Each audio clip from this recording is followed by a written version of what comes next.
పెళ్లి చేసి చూడు, ఇల్లు కట్టి చూడు అంటారు. రెండూ కష్టసాధ్యమేనని ఎందుకు అనేవాళ్ళంటే, మట్టి, ఇసక, పునాదులకి మనుషులు, పర్మిషన్సు, అప్పులు తీసుకొచ్చి, లేకపోతే అది సెట్ చేసి, ఇది సెట్ చేసి చేసేటప్పటికి ఇల్లు కట్టడం నానా గగనం అయ్యేది ఒక రోజుల్లో. అప్పట్లో ఈ బిల్డర్లు, కాంట్రాక్టర్లు ఉండేవాళ్ళు కాదు కదా!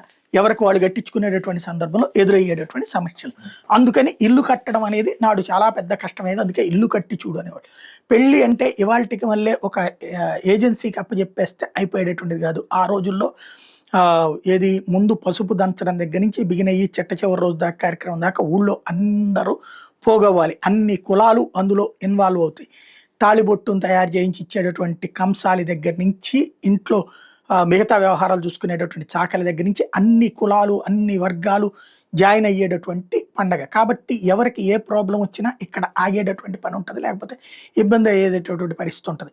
మళ్ళీ ఒకళ్ళకొకళ్ళకి ఇగో ప్రాబ్లమ్స్ ఉంటాయి. అందుకని పెళ్లి చేసి చూడు, ఇల్లు కట్టి చూడు అన్నారు. ఇప్పుడు ఇదంతా ఎందుకు చెప్పాల్సి వస్తుందంటే, పెళ్లి కాక ఏడుస్తున్న వాళ్ళు అబ్బాయిలు కొంతమంది, పెళ్లి కాక ఏడుస్తున్న అమ్మాయిలు కొంతమంది, పెళ్లి అయ్యిందని ఏడ్చేవాళ్ళు ఉన్నారు, పెళ్లి కాలేదని ఏడ్చేవాళ్ళు కూడా ఉన్నారు.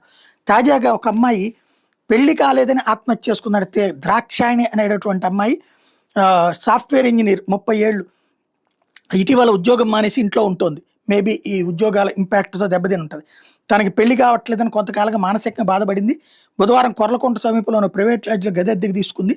వాహనాలకు పోసి ఇంజిన్ ఆయిల్ ఒంటి మీద పోసుకుని నిప్పండించుకుని చనిపోయింది. ఇది కీలకమైనటువంటిది. అంటే ఇప్పుడు ఇక్కడ ఎంతోమంది అబ్బాయిలకి అమ్మాయిలు దొరక్క చేస్తున్నారు, అమ్మాయిలు ఒప్పుకోక చేస్తున్నారు. ఏది ఇదివరకడికి మళ్ళీ కట్నాలు ఇప్పుడు అడుగుతున్నది వాళ్ళు ఉన్నారు, కట్నాలు లేకుండా చేసుకోవడానికి సిద్ధంగా ఉన్న వాళ్ళు ఉన్నారు.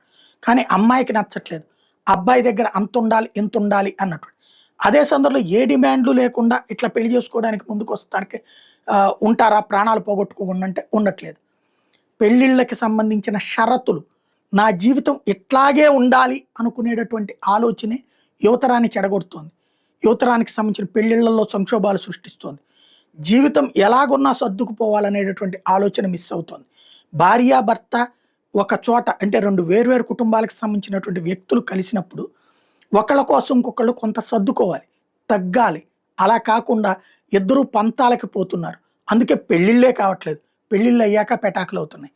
ఆలోచనలో మార్పు రాకపోతే, వివాహ వ్యవస్థ అస్తవ్యస్తమైతే భవిష్యత్తులో వృద్ధాశ్రమాలు, ఒంటరి ఆశ్రమాల్లోనే బ్రతకాల్సి వస్తుంది.